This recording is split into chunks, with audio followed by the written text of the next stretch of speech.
Coming up on F1 24/7 News this week. He didn't race in Belgium and he saw his future team finish with 0 points. But why is Carlos Sainz optimistic and can't wait for his first podium with Ferrari? The Turkish Grand Prix hopes to have spectators at the event. And why it might be easier than you think to attend the Grand Prix of Turkey this year. And the new Concorde agreement by Chase Carey is more flexible than it was with Bernie. All this and more and the bigger stories heading into the Italian Grand Prix in this episode of F1 24/7 News.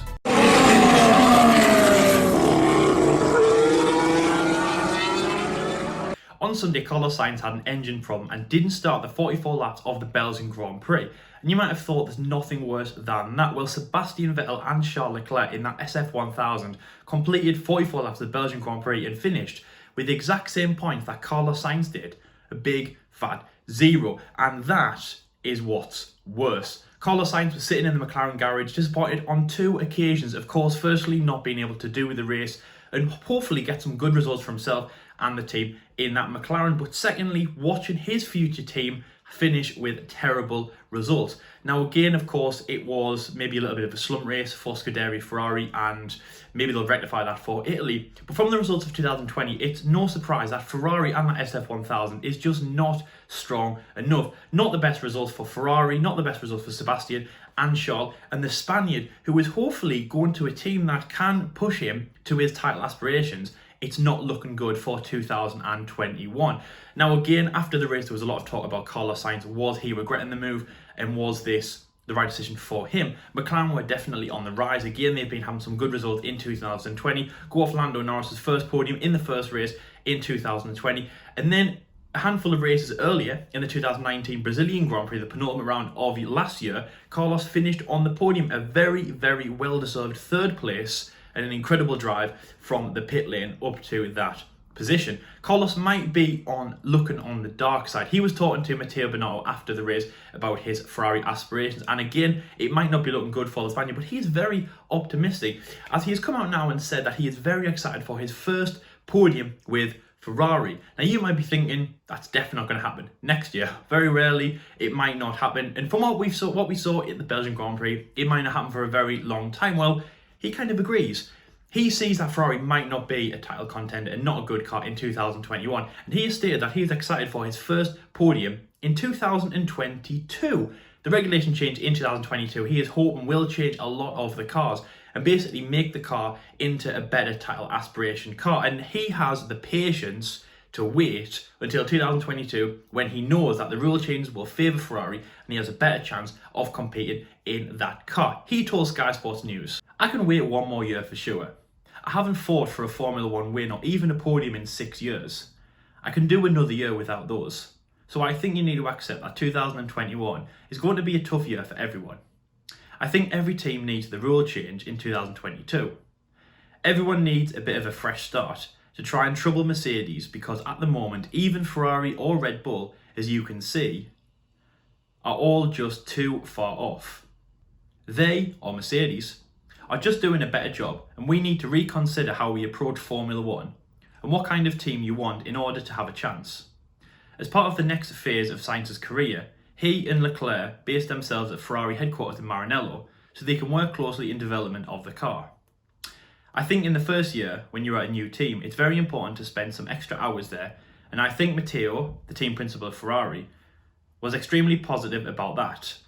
That was said by Carlos Sainz in a Sky Sports interview about his move to Scuderia Ferrari. Now, it has been said on Sunday that he is going to get an apartment in Maranello just outside the Ferrari headquarters to be closer to the Ferrari garage so he can work together with him and Leclerc and hopefully have a better career at Ferrari. Now again, they should still be a title contender in the future, a team that really, since the start of the 21st century, they have been, of course, winning or even challenging for World Championship. Of course, Michael did that astonishing 5-year period at the start of the 21st century. Then we had Kimi Raikkonen, of course, in even close calls, Felipe Massa, of course, challenging Lewis Hamilton. Then we had Fernando Alonso in 2012, and even very consistent finishes either on the podium or in the Constructors and Drivers' Championship. So Ferrari always been there, and Carlos Sainz hoping to get to that position.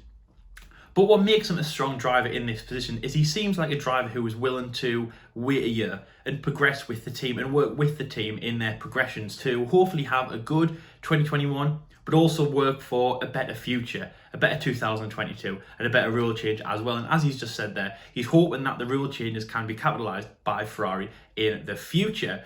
Now, this all sounds very positive by Carlos Sainz, not just for him as a driver, but that he is actually waiting, and he, as he said there, he has the patience to wait and go along with this possible future changer. He wants to win championships, and he doesn't expect it to happen straight away. So I do think this is great news for him. He's going to Ferrari, and he accepts that there might be troubles, and he accepts that he will have to work with them also.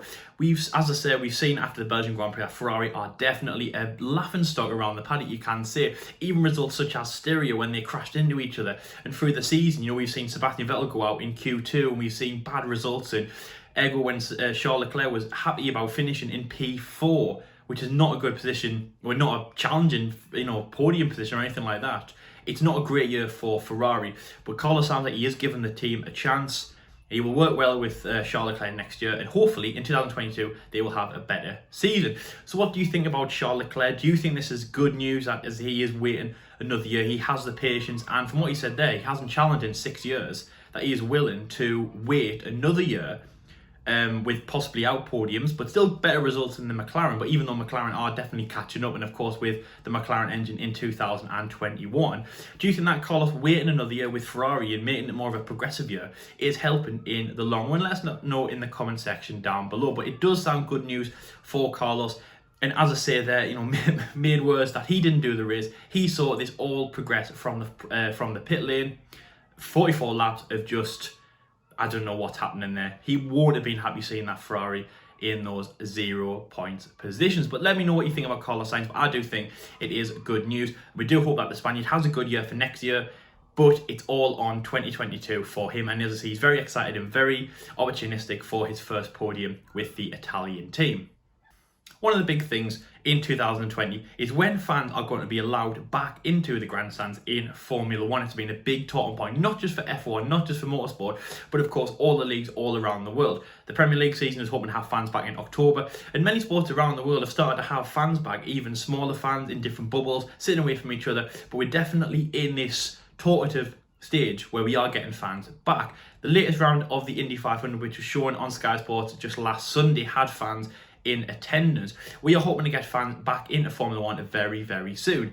Now, in the next few rounds, we are expecting the Russian Grand Prix to have fans in attendance. They have been selling tickets, and they're hoping that the Russian Grand Prix at the Sochi Autodrome will have fans in attendance. This will be the first race in the 2020 season to have fans. We're definitely hoping that will be a good race, not just because it's Sochi, even though we do think it will be a good event, just because fans will be in attendance. And of course then we're looking at normality, especially for the races going ahead. A few more rounds have been in talks, such as the Tuscan Grand Prix at Mugello, of course Ferrari's 1000th race, hoping to have fans in there, especially for their Tifosi to see Ferrari in their 1000th Grand Prix in Formula 1. The 2 Bahrain Grand Prix and the Abu Dhabi Grand Prix is also in talks, but another race that is looking like it's going to have fans almost confirmed in the next week or so is the Turkish Grand Prix at Istanbul Park. The race that was just added a few weeks ago, which will be the 4th or final round of the 2020 Formula 1 season. It should be a great race around Istanbul. We haven't been there in around a decade, so it'll be good to head back to that track. Very iconic as well. It holds a maximum capacity of 300,000 fans, and we are hoping to get 100,000 spectators in that race.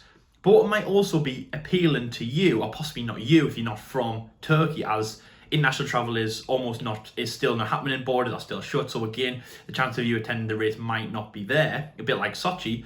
But if you are from Turkey, you might be able to attend the race, because what has been said by the Turkish government is they are going to subsidise and they're going to help a lot of fans basically be able to afford the tickets. As for Formula 1, the number one thing, as well as safety, is getting fans in to just show that, we're safe and we're back. And having Formula 1 fans back in the Grand Prix is the most important thing. Now, the cheapest ticket that has been said is 90 Turkish lira. That is around £9 for the 3 days of general admission. And that is the cheapest ticket that you can get. It's around 30 lira per day and 90 for the whole race. Now, that is general admission. Of course, the grandstand will be a little bit more. But I mean, for that price, it's looking like it is very, very cheap. So if you are Turkish, make sure you go to the race. Probably your best opportunity to do that.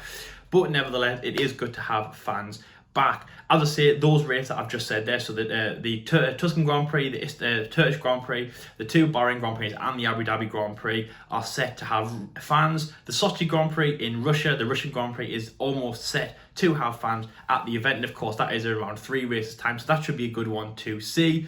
And yes, having fans back in the event should be a good one. It has been a big shame to see races such as the 2 in Austria, the 2 in Silverstone, the Hungarian Grand Prix, the Spanish, and the Belgian Grand Prix, and then of course on Sunday the Italian Grand Prix go ahead without fans. But if we are allowing fans in the next few rounds back, it should be a good one. Of course, Portimao and Nürburgring have also been considering this, but it doesn't look like they will be having fans.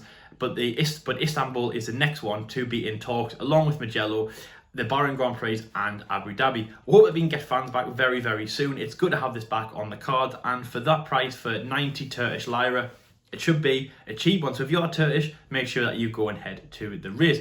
And you never know, if Turkey's open in your country, maybe you can get over there for a cheap flight, for a cheap holiday, wearing your face masks, but you'll be at the Grand Prix. And if this can go ahead, I think you'll be happy. The Turkish Grand Prix is back, and you'll be one of the fans in attendance. And you'll be very popular on your social medias when you post photos.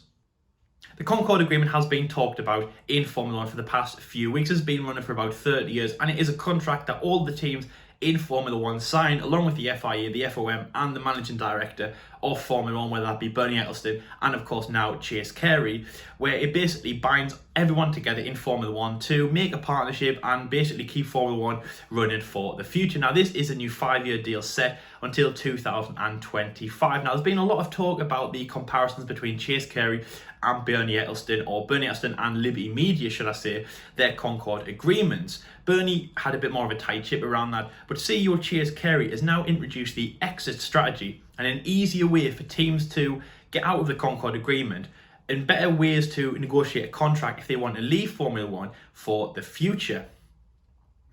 Now, in the olden days when Bernie Ecclestone ran the FIA, he basically said that the contract should be stuck to in the future, and that teams really don't have any chance to leave. If you sign the Concorde agreement, you can't leave Formula 1. But Chase Carey has said that it's a better exit strategy, and you are not basically binded, as you are for normal contracts, to Formula 1 if any teams either need to leave through finance, lack of funds, lack of drivers, or basically no interest in Formula 1.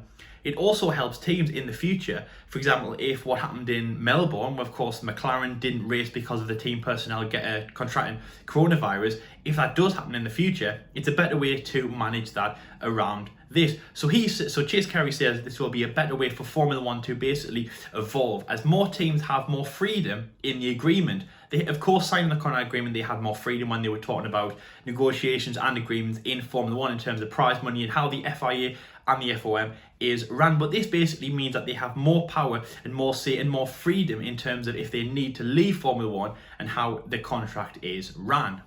Chase Carey adds they are not forcing the teams to race if they don't want to, and if they don't want to race, they will not race. It's pretty simple from that new change to the contract agreement. It should be a good one. So really happy to see that in place. Of course, Chase Carey, better owner, Liberty Media, runner of the company. It seems much better in Formula 1. So that is a new change to the contract agreement for the future. Let me know in the comment section below, is this a better fit, and is the Concorde agreement this year for 2025 a better run? Now, again, we talked in the F1 debate show before, and there's been talk before about other teams such as Haas, AlphaTauri, and even the big ones who might drop out in the future. There was a bit of debate looking at Red Bull, Renault, and even Mercedes. And again, also Williams, when they were having financial problems before they were bought in the last week or so.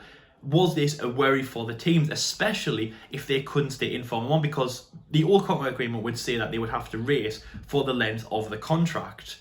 But now this is an easy way to get out. So on the odd chance that Williams don't have the funds in the future to race, or Haas don't have the funds to race, or they don't want to, or Gene Haas decides to leave Formula 1 and do something else, they don't have any contract or any anything to stay in Formula 1 for the future, and it's easy for those teams to leave. Now, of course, you might be thinking there, well, what was the point in signing the agreement? But this is an easier way for, and obviously Chase Carey is introducing this as a better way for Formula 1 to be run. I think this will definitely look good on Chase Carey and Liberty Media going forward in the future. Again, because funds and things like that have been a big talking point in Formula 1 and kind of the downside going forward for the teams. Anyway, that is the end of F1 24/7 news. We hope you've enjoyed today's episode. Let us know in the comment section below everything that we said in today's episode about Carlos Sainz. What do you think about that? The Turkish Grand Prix, and of course having fans back in the arenas. And of course the Concord Agreement, the new changes to that.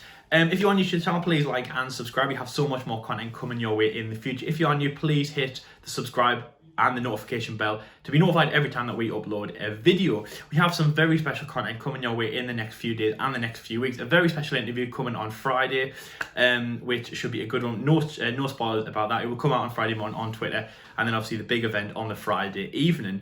The reaction to the Italian Grand Prix will be done on Sunday, as well as the remaining races of the 2020 Formula 1 season. And we hope that you enjoy the content we have for 2020. We hope that you enjoy our content. We hope that you're enjoying the season so far. Also, what do you think about Ferrari's race? You know, what did you think it was terrible? Did you think it was a land stop? Or do you think it's just a minor speed bump in what they're going to do in the future? And do you think Carlos Sainz will get a podium next year? Or do you agree with him? It will be in 2022 when the regulations change. Thank you very much for watching this episode. Our target is 3,000 subscribers by the end of the season. So please help us out and get us there before the end of the Formula 1 season this year.